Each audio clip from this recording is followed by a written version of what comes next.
네, 감사합니다.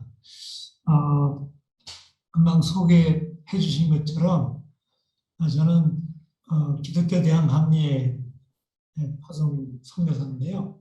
이 카리브해, 세계에서 해변이 가장 아름다운 카리브해에서 선교를 있습니다. 그래서 도미니카, 하이티, 쿠바, 지금 이제 쿠바의 전적으로 쿠바 선교사로 사용하고 있고요. 한 10년 전에 그 바이블 타임이라고 하는 말씀 묵상집인데요. 말씀 묵상과 통독을 함께하는 선교회를 만나서 지금은 또 그 바이블 타임을 보급하고 말씀 묵상과 통독을 하는 사역에 또 섬기고 있습니다. 오늘 함께 나누고자 하는 것은 말씀 묵상에 대한 건데, 우리 목사님들, 선교사님들이 말씀 묵상에는 다 대가시기 때문에 제가 뭐 이렇게 드릴 말씀이 별로 없을 것 같은데, 그 바이블 타임이라는 아주 작은 그 말씀 묵상집을 만나면서 제 자신이 너무 많이 큰 변화를 경험했고 많은 하나님의 축복을 받았습니다. 그래서 우리 함께 오늘 나누려고 합니다. 지난 2019년에 KWMA에서 4차 산업혁명 시대의 주 예수 그리스도라는 그런 표어를 가지고 그 선교 포럼을 했습니다. 그래서 4차 산업혁명 시대에서 복음이 어떤 능력이 있고 어떤 역할을 할 것인가에 대한 주제를 가지고 포럼을 2박 3일 동안 했는데 4차 산업혁명 시대의 키워드는 우리가 잘 아는 것처럼 플랫폼입니다. 플랫폼. 플랫폼은 발판이죠. 발판. 서울역 플랫폼. 플랫폼가 있어야 열차를 타고 자기가 가려고 하는 목적지에 갈 수 있는 거죠. 그 발판이라는 뜻이 플랫폼입니다. 지금 4차 산업혁명 시대에 가장 중요한 일은 플랫폼을 만드는 거죠. 한 예를 들어서 에어비앤비라는 호텔 회사가 있는데 2008년에 시작해서 지금은 전 세계 가장 큰 호텔 회사입니다. 그런데 이 에어비앤비는 뭐를 만들냐면 호텔을 짓거나 방을 만드는 게 아니라 플랫폼을 만들었어요. 그래서 그 플랫폼을 통해서 전 세계에 방이나 집이나 공간이 있는 사람들이 그 플랫폼에다가 자기 소유되는 방을, 집을 올려놓습니다.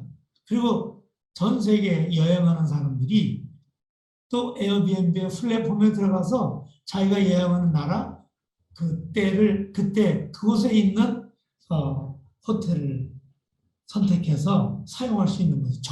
가장 저렴하고 가장 좋은 조건에 그리고 가장 편안하고 안전하게 호텔을 사용할 수 있는 거죠. 지금은 약 400만 개의 방을 가지고 있습니다. 그래서 세계에서 가장 큰 호텔 회사가 됐죠. 자기 방은 단 한 개도 없고 호텔도 단 한 개도 가지고 있지 않음에도 불구하고. 우리도 또 잘 알고 있는 우버 택시라는 게 있는데 우버 택시는 택시 회사입니다. 그런데 아직까지 세계에서 가장 큰 택시 회사인데 고용된 기사 한 사람 없고 자동차 하나 소유하지 않고 있습니다. 뭘 가지고 있냐면 플랫폼을 가지고 있습니다. 이렇게 해서 전 세계 가장 큰 택시 회사를 운영할 수 있게 됐다는 거죠. 그런데 놀라운 게 뭐냐면요. 지금 이게 눈에 보이는 이런 제4차 산업혁명 시대에 나타나는 이런 플랫폼들이 뭐 엄청난 힘을 발휘하지만 하나님께서는 하나님의 자녀인 우리들에게 이 시대마다 바뀌어지고 변화되는 것이 아니라 아니면 더 좋은 것이 나올 수 있는 게 아니라 아주 완벽하고 최고의 플랫폼, 그것도 영원한 플랫폼을 우리에게 주셨습니다. 그것이 뭐냐면 바로 하나님의 말씀입니다. 하나님은 이 하나님의 말씀이라고 하는 영원한 플랫폼을 통해서 천지를 창조하셨습니다. 태초에 하나님이 천지를 창조하시니라. 하나님이 어떻게 창조했냐면요, 하나님이 말씀하셨어요. 빛이 있으라 그랬더니 빛이 만들어졌습니다. 여기서 말하는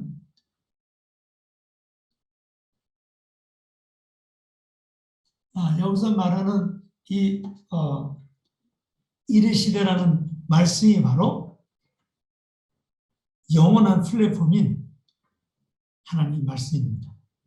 천지를 창조하였고 범죄한 타락한 인간을 구원하는데 하나님은 바로 이 영원한 플랫폼 말씀을 가지고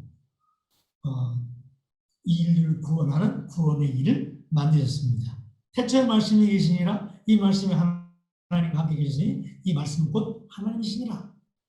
그 말씀이 육신이 되어 우리 가운데 이 땅에 오셔서 우리 가운데 거하시며 우리가 그 영광을 보니 아버지의 독생된 영광이요 은혜와 진리가 충만하다. 말씀이 사람으로 이 땅에 오심으로 성육신이라고 그러죠. 성육신 되고 이 땅에 오심으로 그 예수 그리스도를 통해서 십자가의 죽으심과 부활을 통하여 구원을 완성하셨죠. 부활해서 승천하신 주님은 다시 오십니다. 그 다시 오시는 주님을 맞이하는 사람은 누구냐? 바로 이 영원한 플랫폼인 하나님의 말씀에 자기의 삶을 올려놓은 사람들, 그 말씀에 자기의 삶을 던진 사람들, 이 사람들이 바로 다시 오시는 주님을 맞이할 사람들입니다. 그래서 계시록 22장 7절에 보면 보라 내가 속히 오리니 이 두루마리의 예언의 말씀을 지키는 자는 복이 있으리라. 다시 오시는 주님을 맞이하는 사람은 누구냐면요, 바로 하나님의 영원한 생명의 플랫폼, 말씀에 자기 삶을 던진 사람입니다. 그런 사람들이 다시 오시는 주님을 만나게 되는 것입니다. 성경에 보면 이 영원한 플랫폼인 하나님의 말씀을 통해서 실제적인 구원의 역사가 진행이 되는데요. 또 지금도 진행되고 있고, 그 첫 번째 사람이 누구냐면 창세기 12장에 나오는 아브라함입니다. 아브라함에게 하나님이 찾아오셨습니다. 소리로, 말씀으로 찾아오셨습니다. 그때까지 아브라함은 하나님을 알지 못하는 사람이었습니다. 아브라함을 찾아와서 하나님 말씀했는데 아브라함이 그 여호와의 말씀을 쫓아가서 구원을 완성했습니다. 그러면 우리가 어떻게 영원한 플랫폼, 하나님 말씀을 우리의 실제 삶에, 이 땅에 사는 동안에 삶에 적용하고 그것을 활용해서 승리하는 복된 삶을 살 수 있을까요? 저는 오늘 영원한 말씀, 영원한 플랫폼인 하나님 말씀을 우리가 맛볼 수 있는 도구로 바이블 타임이라는 것을 여러분들에게 소개하려고 합니다. 성경에는 이 영원한 플랫폼인 하나님의 말씀에 자기 인생을 걸고 거기에 올려놓음으로 해서 이 땅에서도 복을 받고 영원한 복을 누리는 사람에 대한 이야기이고, 동시에 이 플랫폼 대신, 말씀 대신 다른 것으로 대체하려고 했던 수많은 사람들이 어떻게 그 인생이 무너지고 이 땅에서 비참해지고 그 영원한 비참한 삶을 살게 되는지를 증언하는 것이 하나님의 말씀입니다. 이 바이블타임이라는 것은 바이블타임이라는 말씀 묵상집인데 DNA가 있습니다. 여러분 바이블타임.org라는 홈페이지에 들어보시면 바이블타임에 대해서 좀 더 자세히 알 수 있게 되는데요. 바이블타임의 DNA는 하나님의 말씀을 사람들이 직접 읽고 매일 읽고 그리고 그 말씀을 먹음으로 하나님의 말씀이 각자의 삶에 실제적으로 적용이 되고 하나님의 말씀이 각자의 삶의 주인이 되어서 우리를 인도하도록 만드는 그런 기가 막힌 도구라고 그렇게 설명을 드릴 수가 있겠습니다. 특별히 이 바이블 타임은 한국에 있는 혹은 미국에 있는 성도님들을 대상으로 하기보다는 선계지에 있는 한 번도 하나님 말씀을 접하지 못한 사람들, 정말 낯설은 성경이 낯설은 사람들에게 아주 친근함 있게 말씀이 도전에 들어갈 수 있도록 그렇게 만들어진 도구입니다. 연장입니다. 무기입니다. 선계제에서 이 바이블 타임은 한 권에 1달러를 넘기지 않습니다. 우리는 이 바이블 타임을 어떻게 만드냐면요. 모두 모금을 해서 이걸 만듭니다. 그래서 팔면 팔수록 재정적으로 손해가 납니다. 바이블 타임은 하나님의 말씀을 읽게 만들고 먹게 만듭니다.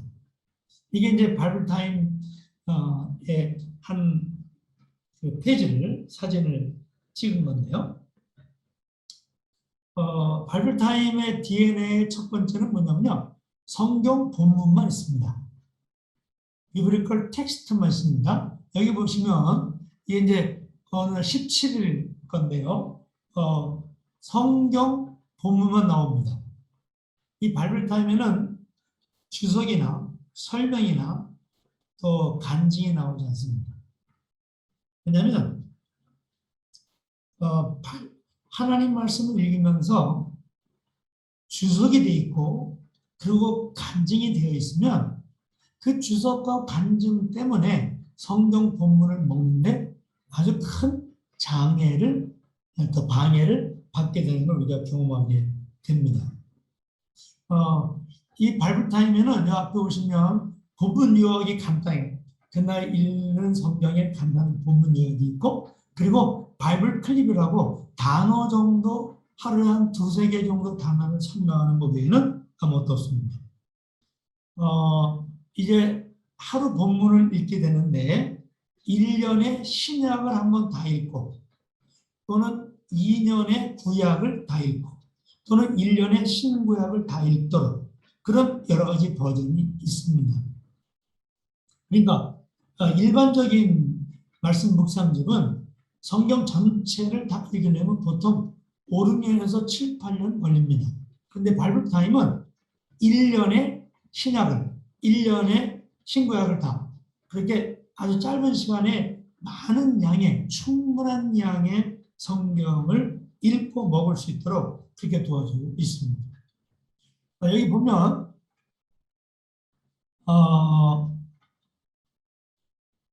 네, 이게 저기 안 나오네요. 글씨 쓰는 게. 네, 여기 보시면 이제 하루의 마지막 페이지가 나오는데요. 바이블 퀘스천이 나옵니다. 질문이 나오는데 질문은 어떤 거냐면요. 깍두기예요. 그리고 단답형입니다. 그러니까 무슨 말이냐면 질문에 답을 하는데 내가 주관적으로 답을 만드는 게 아니라 있는 단어를 그대로 옮겨오는 거죠. 읽지 않았으면 이거를 대답을 못하게 되어 있습니다. 그리고 감사 제목 3가지 이상을 쓰는 게 있고요. 그 다음에 원벌스라는 게 있습니다. 원벌스. 원벌스가 뭐냐면 오늘 성경을 읽으면서 하나님이 내게 가장 크게 임팩트를 준, 내게 은혜를 주신 말씀, 그 한 절 요절 말씀을 뽑아서 원벌스를 쓰게 되어 있습니다. 제가 여기 제시한 사진들은요. 한 가족, 딸을 셋을 데리고 있는 여자 집사님의 가정건데 맨 앞에는 9살짜리가 한 거고요. 그 옆에는 12살짜리가 한 거고요. 그 다음 페이지에 좌측에 있는 거는 15살 딸이 맺는 거예요. 질문과 그 다음에 감사 제목과 그리고 원벌스를 쓴 겁니다. 그리고 맨 마지막에는 어머니가 써 놓은 것입니다. 이렇게 해서 하루 말씀 통독하고 말씀 묵상하는 걸 마치는 겁니다. 가기 전에 기도하면 되지. 예, 제가 말씀 묵상에 대해서 오늘 얘기를 하는데요. 조금 여러분들이 듣기에 거북한 얘기를 좀 하게 될지도 모르겠습니다. 어떻게 하면 영원한 플랫폼인 이 하나님 말씀을 내 삶에서 중심에 놓고 그 말씀이 내 삶을 끌고 가도록, 그래서 말씀에 나와 있는 디자인되어 있는 그런 축복의 승리의 삶을 살아갈 수 있을까? 그걸 고민하면서 계속해서 말씀을 드리도록 하겠습니다. 모세 이후에 여호수아가 약속의 땅 가나안 땅을 정복하는데 그 땅은 비어있는 땅이 아니라 전투를 해서 정복을 해야 되는 거였죠. 싸워가지고. 그런데 이스라엘 백성들이 40년 동안 전혀 준비가 안 되어 있습니다. 특별히 군사로 준비되어 있지 않았습니다. 그래서 하나님께서 여호수아에게 여러 가지 전략과 또 방법을 어떻게 군사들을 모으는지 어떻게 훈련시켜야 되는지 이런 거를 가르쳐 주셔야 되는데 정작 하나님께서 여호수아에게 준 전략은 아주 단순하고 간단한 전략이었는데 바로 여호수아 1장 8절 우리 함께 읽은 말씀입니다. 우리 한번 다 같이 한번 읽겠습니다. 이 율법책을 내 입에서 떠나지 말게 하며 주야로 그것을 묵상하여 그 안에 기록된 대로 다 지켜 행하라. 그리하면 내 길이 평탄하게 될 것이며 내가 형통하리라. 이 아랫부분에 그리함은 결과죠. 결과는 뭐냐면 정복한 거죠. 여호수아는 이 전략 하나를 가지고 약속의 땅을 정복하고 차지하게 되었습니다. 그 후에 조건이 나오죠. 이 율법책을 네 입에서 떠나지 말게 하며 주야의 것을 묵상하고 그대로 지켜 행하라. 어떻게 보면 조건이 세 가지로 보이는데 실제 조건은 하나입니다. 이 율법책을 내 입에서 떠나지 말게 하며 이것만 하면 그 뒤 조건들은 자동적으로 맞춰집니다. 근데 여기서 하나님의 말씀을 내 입에서 떠나지 말게 하라는 말씀은 어떤 뜻이냐면 여기서 입은 입의 여러 가지 기능 중에 먹는 기능입니다. 그래서 하나님의 말씀을 밥 먹듯이 읽으려는 겁니다. 그러니까 저는 이 말씀을 처음에 한 10년 전에 이 말씀을 갖고 은혜를 받았는데요. 이게 너무 큰 은혜가 돼서 제가 하나님께 이런 약속을 했습니다. 하나님 아버지, 제가 말씀을 특히 바이블 타임을 가지고 말씀 묵상을 하지 않으면 밥을 안 먹겠습니다. 이렇게 하나님께 언약을 했습니다. 그래서 여러분들 이렇게 멀리서 보셔서 어떻게 보실지 모르겠지만 제가 식사를 잘 하는 것 같아요? 아니면 잘 못하는 것 같아요? 아주 밥을 잘 먹고 있습니다. 무슨 말이냐면 하루도 빼놓지 않고 하나님 말씀을 읽는 복을 누리고 있습니다. 그렇게 밥을 먹기만 하면 그 먹은 말씀이 우리 속에 들어가서 우리 삶 속에 들어가서 내 삶을 변화시키고 인도하시고 승리하게 하신다 그 말입니다. 여기 보면 주야로 그것을 묵상하기로 했는데요. 여러분 생각할 때 우리가 하나님의 말씀을 묵상할 능력이 있고 자격이 있다 생각하십니까? 하나님 말씀을 묵상할 사람은 아무도 없습니다. 여기서 묵상은 어떤 거냐면 이런 겁니다. 저는 하나님 말씀을 읽는다는 것을 먹는다고 표현하는데 그게 어떤 거냐면요. 갓난아기가 엄마 젖을 먹을 때 엄마 젖이 영양가가 뭐 단백질이 얼마고 탄수화물 이거 따지지 않습니다. 그냥 배가 고프니까 그냥 빨아먹습니다. 그러니까 젖을 빨아먹으면 그 젖 자체가 위로 들어가서 소화가 돼가지고 그 자체가 영양소가 되어서 피가 되고 살이 돼서 에너지가 되어서 각 몸으로 퍼져나가서 자라게 만드는 거죠. 그러니까 사실 묵상은 내가 하는 게 아닙니다. 내가 읽은 말씀이 내 속에 들어와서 그 말씀이 나를 묵상하는 겁니다. 그래야만 그 말씀에 기록된 대로 다 지켜 행할 수 있게 되는 거죠. 우리의 문제는 뭐냐? 우리의 아이러니는 뭐냐면요. 말씀을 너무 많이 알고 있어요. 잘 알고 있어요. 그런데 그것을 행하고 싶은 마음도 있어요. 문제는 뭐냐면 그 말을 행할 능력이 없어요. 왜 그러죠? 먹어본 적이 없기 때문에. 요한복음 14장 26절에 보면 예수님 말씀하셨어요. 보혜사 곧 아버지께서 내 이름으로 보내실 성령이 오시면 그가 너에게 모든 것을 가르치고 내가 너에게 말한 모든 것을 생각나게 하리라 이렇게 말씀했어요. 성령님이 오셨습니다. 그래서 누구든지 하나님 말씀을 펼쳐서 성경을 펼쳐서 말씀을 읽기 시작하면 성령님은 반드시 그 사람과 대화합니다.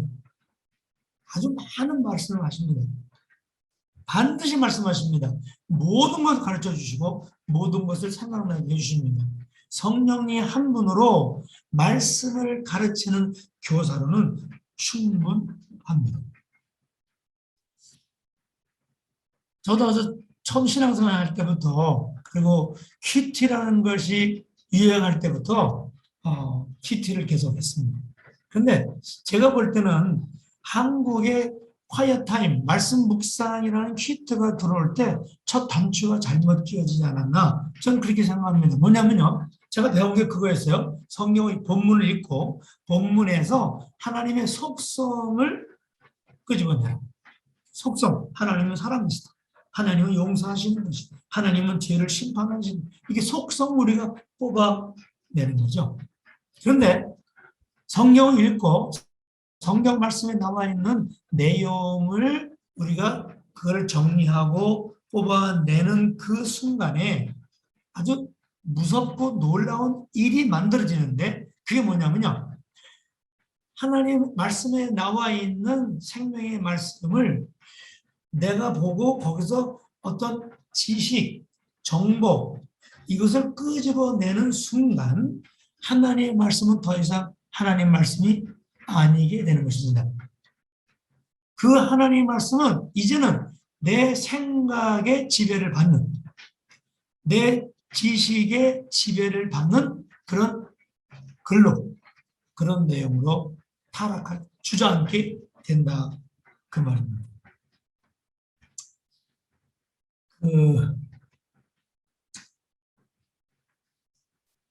이사야가 이사야서에서 북이스라엘과 남유다의 범죄, 그 범죄의 뿌리를 고발하는데 아주 중요한 그 요점이 이사야서에 나오는데요. 하나는 이사야서 28장 9절 10절입니다. 그들이 이르기를 그가 누구에게 지식을 가르치며 누구에게 도를 전하여 깨닫게 하려는가? 젖떨어져 품을 떠난 자들에게 하려는가? 대적 경계를 더하며 경계를 더하며 교훈에 교훈을 더하며 교훈에 교훈을 더하되 여기서도 조금 저기서도 조금 하는구나, 이런 말씀했어요. 저는 이 말씀을 어떻게 보냐면요, 이사야가 북이스라엘의 범죄의 그 뿌리를 지금 들춰내고 있는 거라 저는 그렇게 얘기하고 싶습니다. 무슨 얘기냐면요, 북이스라엘은 여로보암에 의해서 무너졌는데요, 첫 번째 왕이죠. 여로보암이 그 열왕기상 12장 13장에 보면 왕이 돼가지고 그가 한 일이 뭐냐면요, 유대인들은 북이스라엘은 남유다나 다 하나님의 말씀을 먼저 받은 아주 굉장히 유리한 고지를 차지한 사람입니다. 전유한 사람들입니다. 그런데 북이스라엘이 어떻게 망가졌냐면요, 그 말씀을 가지고 하나님의 가르침을 가지고 여기 나와 있는 것처럼 여기서 조금 저기서 조금 이것도 조금 저것도 조금 하나님의 말씀을 내 지식과 생각으로 내 지혜로 그걸 짜 맞추기를 겁니다. 그래서 첫 번째 어떤 일이 했냐면요, 예루살렘 성전을 베델과 단의 성전을 만들었습니다. 그리고 제사장들을 없으니까 제사장들을 그냥 평민을 뽑아서 제사장을 삼았습니다. 유월절 명절을 1월, 유대인 연력의 1월 15일날 시작해야 되는데 8월 15일로 정했어요. 제가 뭘 말씀드리고 싶은 거냐면요, 우리가 하나님 말씀을 읽고 그 말씀에 있는 내용들을 정리해서 지식과 정보를 정리해서 그거를 다 체계를 맞추고 그렇게 만들어 놓은 것은 하나님의 살아있는 말씀하고 아무 상관이 없다는 걸 강조하고 싶은 겁니다. 이것 때문에 북이스라엘이 멸망했습니다. 이사야 29장에 보면요, 남유다의 범죄의 뿌리가 드러납니다. 이건 뭐 설명하려면 상당히 긴 시간이 필요한 건데요. 여기 보세요. 주께서 이르시되 이 백성이 입으로는 나를 가까이 하며 입술로는 나를 공경하나 그들의 마음은 내게서 멀리 떠났나니 그들이 나를 경외함은 사람의 계명으로 가르침을 받았을 뿐이라. 남유다 사람들이요. 이거 모든 선지자들이 똑같은 메시지입니다. 이게 하나님 말씀을 받았는데 그 말씀을 가지고 뭘 만들었냐면요. 그 말씀을 쥐어짜서 사람의 계명으로 만들었어요. 본인들도 하나님 말씀을 받아가지고 그 말씀대로 순종하는 것이 아니라 그거를 내가 해석을 하고 만들어서 그것을 따라가게 되니까 입으로는 하나님을 믿고 하나님을 공경하는데 그 마음은 삶의 실제 내용은 전혀 다른 삶을 살았다는 거죠. 사람의 계명의 수준으로 만들어 놓은 겁니다. 우리 지도자들이 목사들과 선교사들이 지금 어떤 일을 하고 있냐면요. 이 이스라엘 백성 북이스라엘과 남유다가 하던 똑같은 일을 하고 있습니다. 자, 시간이 없으니까 예수님이 오셨어요. 예수님이 33년 동안 이 땅에 사시면서 마태복음 23장을 우리가 앙화장애, 저주장애라고 하는데 그런 바리새인과 서기관들을 향해서 예수님이 끊임없이 저주하는 내용입니다. 이게 2절 3절 한번 읽어보시죠. 서기관들과 바리새인들이 모세의 자리에 앉았으니 그러므로 무엇인지 그들이 말하는 바는 하고 지키되 그들이 하는 행위는 본받지 말라. 그들은 말만 하고 행하지 아니하며. 이게 지금 북이스라엘과 남유다가 멸망했던 똑같은 방법으로 똑같은 모델로 예수님 당시에 서기관과 바리새인들이 그렇게 하나님 말씀을 다뤘던 것입니다. 어떻게 했어요?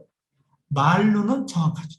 말로는 너무 바르고 너무 똑바로. 그런데 절대 그대로 행하지 않습니다. 그래서 뭐라 그랬어요? 예수님이 우리에게 말하는 건 들어라. 그리고 그대로 지켜라. 그러나 그들의 행위는 본받지 말아라. 그냥 말만 하고 행하지 아니하기 때문에. 조금 여러분 제가 말씀드리는 거에서 조금 좀 이렇게 동의하는 그런 마음이 있으신가 모르겠네요. 우리가 하나님 말씀을 묵상할 권리도 없고 능력도 없고 자격도 없습니다. 여러분과 제가 해야 될 일은 그냥 하나님 말씀을 그냥 단순하게 먹기만 하면 됩니다. 저는 성경 말씀 이렇게 비유합니다. 5살짜리 어린이가 아장아장 걸어서 건너갈 만큼 잔잔한 시냇물과 같은 것이 하나님 말씀이에요. 동시에 하나님 말씀은 코끼리도 헤엄치고 건너갈 만큼 깊고 넓습니다. 무슨 말인가니? 누구든지 하나님 말씀을 열어서 읽기만 하면, 그러니까 이제 그 플랫폼을 제가 얘기할 때 발판이라고 했는데, 여러분 옛날에 뒷간, 그 재로다가 이렇게 덮어서 내는 재래식 우리 화장실, 거기 뒷간에 들어가면 큰 돌 2개가 딱 놓여져 있죠. 그게 플랫폼입니다. 그러니까 5살짜리 아이도 올라가서 볼일을 보고 80 먹은 노인도 거기 올라가서 볼일을 보는 거죠. 두 발이 그 돌 위에, 발판 위에, 플랫폼에 잘 올려져 있으면 성경이 바로 그런 겁니다. 우리의 지식이나 우리의 건강 상태나 아무 상관없습니다. 하나님 말씀에 내 삶을 얹어놓기를 원하는 사람, 그 사람에게는 그 하나님 말씀은 영원한 플랫폼이 된다. 그 말이죠. 그런데 여러분과 제가 무슨 일을 하냐면요. 그것을 아무나 발을 올려놓고 인생을 거론을 하나님 말씀으로 만들지 않냐고 복잡하고 아주 다양한 우리 입맛에 맞는, 그러니까 성경을 우리가 읽고 성경을 가르칠 때 대부분의 목사님과 선교사님들은 요리사가 되기를 원해요. 성경에 나오는 내용을 다 뽑아가지고 정리해서 아주 가진 양념을 쳐가지고 맛있는 요리를 해서 주기 원합니다. 근데 그 요리하는 요리사는 절대로 자기가 요리한 요리를 먹을 수가 없습니다. 저도 목회하면서 아주 고민이 뭐였냐면요. 야, 이렇게 기가 막힌 설교를 듣고 왜 성도들이 전화가 안 될까? 그런 고민을 참 많이 했었습니다. 근데 지금은 제가 그런 고민 안 합니다. 왜냐하면 우리 성도님들이 또 저도 마찬가지예요. 뭐가 필요하냐면요. 주일날 와서 기가 막힌 설교를 듣는 아주 뭐 호텔급 비싼 뷔페식 설교를 듣는 그것이 아니라 월요일부터 토요일까지 각자 자기의 삶의 실전에서 현장에서 매일매일 먹는 말씀이 필요한 거죠. 그걸 해주지 않으면 주일 한 번 설교를 가지고는 절대로 변화되지 않는 것입니다. 여호수아 아모스 8장 11절 말씀 보면요. 주 여호와의 말씀이니라 보라 날이 이르지라 내가 기근을 땅에 버리니 양식이 없어 주림이 아니며 물이 없어 가람이 아니요 여호와의 말씀을 듣지 못한 기갈이라. 이 말씀 아주 좋아하는 말씀인데요. 제가 엄청난 에러를 이 말씀을 가지고 이렇게 실수를 했습니다. 그게 뭐냐면요. 하나님이 기근을 보내시는데 땅에 보낸다고 했어요. 저는 이 땅이 세상으로 생각했습니다. 근데 얼마 되지 않았어요. 이 땅이 예루살렘입니다. 이 땅은 바로 우리들입니다. 우리. 그래서 여기서 말하는 저주, 기근, 이 저주는 인재입니다. 인재. 우리가 만든 겁니다. 왜냐하면 양식이 없어서 주림이 아니에요. 물이 없어 가람이 아니에요. 그게 아니고 여호와의 말씀을 듣지 못한 기갈입니다. 우리나라 속담에 홍수 때 마실 물이 없다는 말이 있어요. 그게 무슨 말입니까?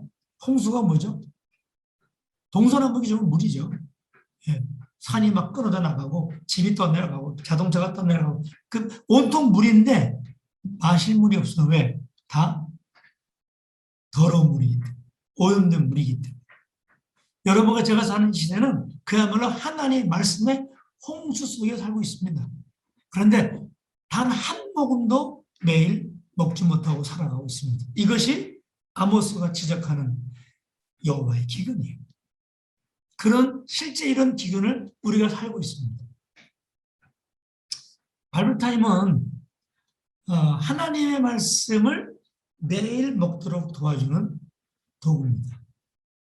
우리가 만들어내는 실수를 근절하고 하나님 말씀을 매일 먹을 수 있도록 도와주는 도구라 그 말입니다. 여러분 광야 40년의 만나를 여러분 아시죠? 만나의 비밀이 뭐냐면 오늘이 지나면 먹을 수 없다는 겁니다. 저도 지금 40년 목회를 하고 있는데요.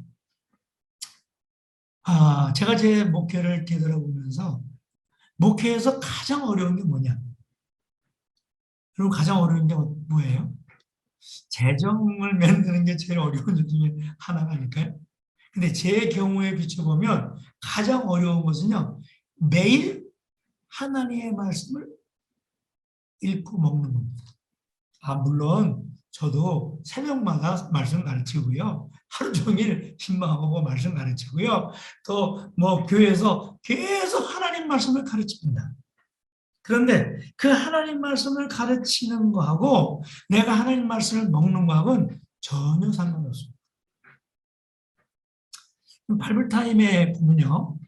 매일매일 말씀 묵상이 끝나고 나면 그 밑에 스티커를 붙이는 게 있습니다. 그래서 맨 뒷페이지에 보면 이렇게 스티커가 있어요. 그 꺼내가지고 참 잘했습니다. 미션 컴플리트 이라고 써있는 참 잘했다는 곳에 스티커를 붙이면서 하루 묵상을 끝나게 돼 있어요. 왜냐하면 특별히 목사님들, 선교사님들이 매일매일 성경 읽는 일에 실패합니다. 그래서 스티커를 붙이게 만드는 거예요. 말씀 묵상을 하지 않았으면 스티커가 그 뒤에 뒷페이지에 다 남아있는 거죠. 그래서 꼭 읽을 수 있도록 그렇게 만들어 놓았습니다. 중요한 거는 뭐냐면요. 이 바이블타임이 우리를 돕는 거는 성도 각자가 직접 하나님 말씀을 먹게 만들어준다 그 말이에요. 제가 이제 도미니카에서 쿠바 IT 선교를 같이 하는데 이 도미니카에서 2013년에 바이블타임을 시작했어요. 매달 7,000권을 찍어서 했는데 한 4만 명 모이는 동네 목사님들 모아놓고 이제 한 25분이 오셨어요. 제가 2달치를 10권씩 줬어요. 무료로. 그리고 이렇게 얘기했습니다. 돌아가셔서 여러분들 가정에서 또 교회 리더들을 모아놓고 10사람하고만 2달 동안 매일매일 이 바이블타임에 나와 있는 대로 하십시오. 답을 쓰고 원벌스를 쓰고 감사 제목을 쓰고 그리고 스티커를 붙이고 그렇게 해서 2달 후에 제가 이분들 다시 모아서 물어봤습니다. 바이블타임 어땠습니까? 그랬더니 그 목사님 모임에 회장되는 분이 저한테 이렇게 얘기했습니다. 아모스 목사님, 제가 이름이 아모스인데 아모스 목사님, 이게 너무 좋았습니다. 이거. 그래서 어떻게 좋았습니까? 그러니까 이렇게 얘기해요. 자기 집에 200권 이상의 기독교 서적이 있고 주석이 있대요. 그러니까 도미니카 목사로서 200권 정도의 기독교 서적이 있으면 굉장히 유식한 목사인데 그분이 말하기를 자기가 다 읽었다는 거예요. 책을. 그리고 주석도 다 읽고 성경도 여러 번 읽고 그런데 단 한 번도 그냥 언제나 말씀을 읽고 말씀을 먹는데 말씀을 읽는 목적이 뭐냐면 다른 사람을 가르치고 설교하기 위해서.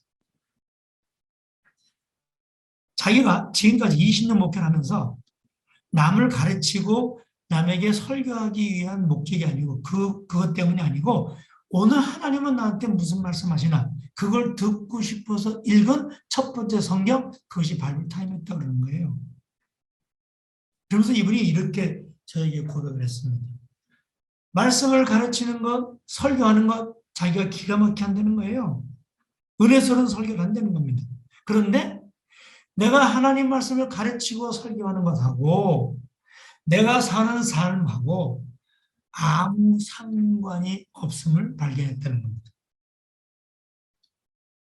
사랑하는 동역자 여러분, 저는 그분의 그 고백을 들으면서요, 거기서 딱 제 나머지 삶을 헌신했습니다. 하나님 말씀을 읽게 만드는 일, 하나님 말씀을 먹게 만드는 일, 그걸 내가 해야 되겠구나. 그래서 바이블 타임을 가지고 지금까지 온 세계에 이거를 사역을 하고 있는 것입니다. 가르치는 거와 설교하는 거는 기가 막히게 하는데 내 삶과 하나님 말씀은 아무런 상관이 없는 겁니다. 무슨 이유죠? 한 번도 먹어본 적이 없기 때문에. 먹어본 적이 없어요. 하나님 말씀. 이건 제 얘기입니다. 제 고백입니다. 30년 동안 하나님 말씀 내가 먹어본 적이 없어요. 더 놀라운 것은요. 하나님 말씀을 먹어본 적이 없는데 말씀을 매일 가르치고 설교하고 사역을 하는데요. 우리가 착각하는 게 뭐냐면 모든 게 다 잘 되는 거예요. 자녀들도 잘 자라고 가정도 화목하고 건강하고 그리고 교회는 부흥되고 사역은 많은 열매를 맺고 그래서 저는 어떻게 생각하냐면 내가 하나님의 뜻에 맞춰서 잘하고 있구나라고 생각했습니다. 그런데 어느 날 그것이 그렇지 않다는 사실을 발견하게 되었습니다. 바이블타임은 1년에 성경을 일독하는 겁니다. 여러분 이거 한번 생각해 보세요. 여러분 자녀가 혹은 여러분 교회에 초등학교 3학년, 4학년생 한 명 있습니다. 내 아들이라고 하십시다. 그 아이가 1년 동안에 매일매일 성경을 읽으면서 신약을 한 번 통독한다면 1년 동안에 그 아이의 삶은 보장됩니다. 무엇이 보장돼요? 믿음으로 승리하는 삶이 보장됩니다. 제가 여러분에게 묻고 싶습니다. 언제 여러분이 가르치고 설교하기 위해서 말씀을 읽는 게 아니고 하나님은 내게 무엇을 원하시는가? 오늘 하나님은 내게 무엇을 원하시는가? 그것 알고 싶어서 그걸 듣고 싶어서 하나님 말씀을 읽은 적이 언제인지 한번 돌아보시기 바랍니다. 저는 목회에서 가장 어려운 일은 매일매일 하나님 말씀을 먹는 거라고 저는 그렇게 생각합니다. 오늘 제가 이렇게 행복한 얼굴로 여러분들에게 말씀을 나누는 이유는 뭐냐면요. 지금 10년 전부터 단 하루도 말씀을 먹는 일을 놓친 적이 없습니다. 거기 다 들어있습니다. 말씀과 기도, 여기에 모든 것이 다 들어있습니다. 해답이 다 있습니다. 그거를 우리가 잘 누리고 잘 이용하는 삶을 살도록 하나님께서 영원한 플랫폼인 하나님 말씀에게 주셨는데 우리는 혹 딴 다리를 걷고 있는 건지 돌아볼 수 있는 그런 시간이 되었으면 좋겠습니다. 하나님 말씀은 참고서가 필요 없습니다. 하나님 말씀을 먹는 데는 요리사가 필요 없습니다. 누구든지 성경을 열고 읽기 시작하면 성령님이 직접 그에게 꼭 필요한 말씀을 주십니다. 간증과 주석은 읽으면 감동이 되고 동의가 됩니다.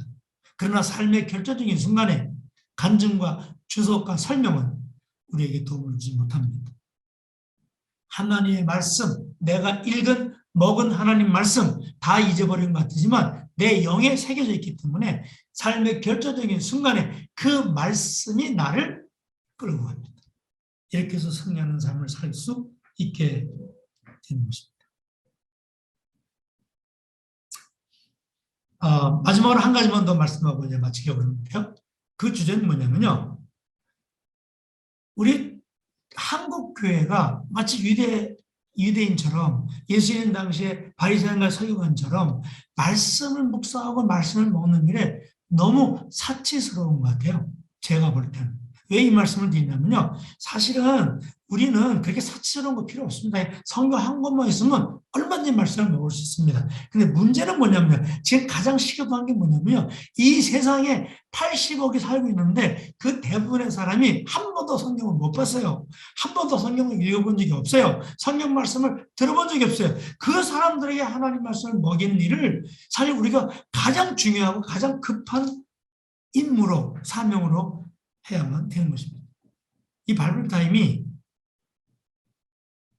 현재 60개 국가에 33개 언어로 매월 20만 권이 만들어서 배포가 되고 있고요. 중요한 건 뭐냐면요. 이 80% 이상이 읽혀집니다. 특별히 사회적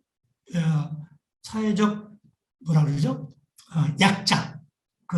고아가 제일 많겠죠? 고아와 빈민촌의 아이들, 빈민촌에 있는 사람들, 그 사회적인 약자들에게 우리 바이블 타임이 매월 10만 권 이상이 고아들과 사회적 약자들에게 보급이 됩니다. 근데 그 아이들은, 특별히 고아 아이들은요, 100% 있습니다. 바이블 타임의 타겟은요, 가정입니다. 가정, 패밀리.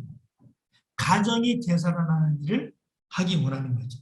여러분, 같은 섬에 아이티라는 나라가 있는데 아이티 여러분 많이 들으셨죠? 최근에도 지진이 있었죠? 정말 아이티를 2, 3일 여행을 하고 나오면 똑같은 말을 합니다. 아이티는 하나님이 버렸어. 정말 하나님이 버린 나라입니다. 근데 여러분, 아이티가 소망이 있습니다. 제가 잠깐 동영상을 하나 잠깐 틀어드리겠는데요. 이거는 아이티에서 일어난 일이고 지금도 일어나고 있는 겁니다. 들리시면 이렇게 손을 한번 들어주세요. 네, 감사합니다. 특별히 아이티의 수도가 포트프린스라고 하는 지역인데 그 포트프린스에서도 가장 어려운 지역, 위험하고 가난한 지역이 시티솔레라고 하는 지역이 있어요. 그곳에 가서 저희가 본 광경은 지금 보시는 이 바이블 타임이라고 하는, 정말 이 아이들이 매일같이 이 묵상집을 정말 사모하는 마음으로 해요. 그리고 그 말씀을요, 요절 말씀을 다 외우는데요. 여기에 우리가 사역하고 있는 목사들보다 더 많이 간절히 사모하는 마음으로 더 많이 외우고 있는 것 같아요. 아무리 NGO 단체나 UN의 구호 물자로 그들을 먹이고 하려고 해도요, 그들의 얼굴에 있는 잿빛이나 또 버짐이나 이게 가시지 않았는데, 이걸 한 다음에요, 그들의 얼굴이 혈색이 바뀌었어요. 그들의 삶에 웃음이 생겼고요, 버짐이 없어졌어요.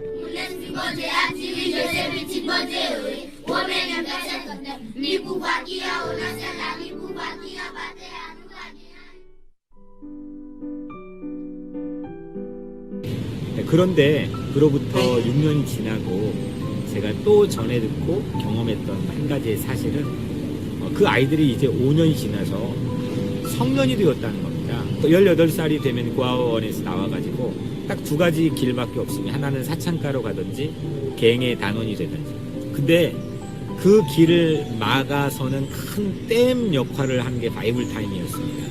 이 아이들이 지난 5년 동안 말씀을 먹고 바이블 타임으로 말씀을 외우고 자랐던 아이들이 이제는 그 IT에서 바이블 타임 성경 교사가 되었다는 거예요. 바이블 타임을 통해서 더 많은 성경 교사들이 나와서 정말 고아들을 사랑으로 꿈과 희망을 주는 그런 피난처 역할들을 이 바이블 타임이 해드리라 생각합니다. 여러분들 앞으로도 이 사역에 정말 많은 관심을 가져주시고 IT뿐만 아니라 전 세계에 흩어져 있는 정말 돌봄이 필요한 고아들에게 무엇보다도 생명의 양식을 전해주고 그로 인해서 그들의 삶의 길을 열어주는 그런 우리 모두가 되었으면 좋겠습니다. 파이팅!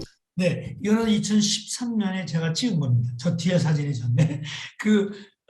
이 아이들이 5년 동안, 지금 이제 8년 동안 매일 하나님 말씀을 바이블 타임을 통해서 읽었어요. 18살이 되면 고아원을 나와야 되잖아요.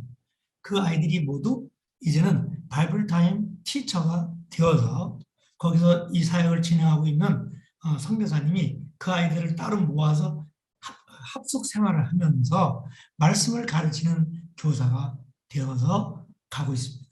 저는 IT에 대해서 이렇게 말할 수 있습니다. IT는 소망이 있습니다. 왜냐하면 하나님 말씀이 읽혀지고 먹혀지고 있기 때문입니다.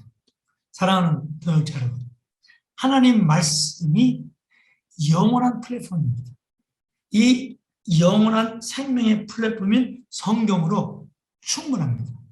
우리 모두가 여기에 집중을 해서 말씀으로 우리의 삶이 이끌림받고 말씀이 우리의 삶의 주인이 되어서 동사가 되어서 우리가 그 말씀을 따라가는 승리의 삶을 살기를 원하고, 동시에 이 땅에 아직 하나님 말씀을 전하지 못한 그 사람들에게, 그 영혼들에게 우리가 관심을 갖고 우리가 가지고 있는 모든 역량을 총동원해서 그들에게 하나님 말씀이 나처럼 읽혀지도록 먹혀지도록 나눠주는 일에 우리 모든 선교사님들과 하나님의 종들이 열심을 다했으면 좋겠습니다.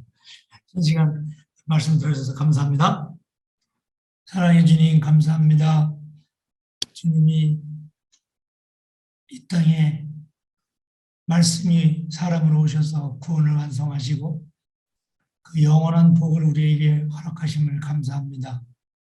주님, 이 비밀을 맡은 자로서 아버지 하나님 실수하지 않도록 도와주시고 하나님 말씀이 우리의 온 삶을 걸고 그 말씀이 주시는 풍요로움과 그 말씀이 주시는 아버지 하나님 풍성함과 그리고 영원함과 그리고 변치 않음을 누리며 이 땅에서 풍성한 열매를 거두는 저희들 되게 해 주옵소서. 하나님 나라의 상급이 쌓여지는 축복의 종들이 되게 하여 주시옵소서. 우리가 이미 복음을 받아 주님 자녀 되었지만 이 땅에 아직 주님 모르는, 복음 모르는, 말씀 모르는 너무나 많은 사람들이 있습니다. 그들에게 주의 복음을 전하고 말씀을 전해주는 축복의 통로로 저희들을 삼으시고 사용하여 주시옵소서. 특별히 아버지 하나님, 우리 선교사님들 가운데 참으로 고통받고 어려움 당하는 분들이 많습니다. 각종 질병으로 또 코로나 바이러스로 어렵고 힘든 시간을 보내고 있습니다.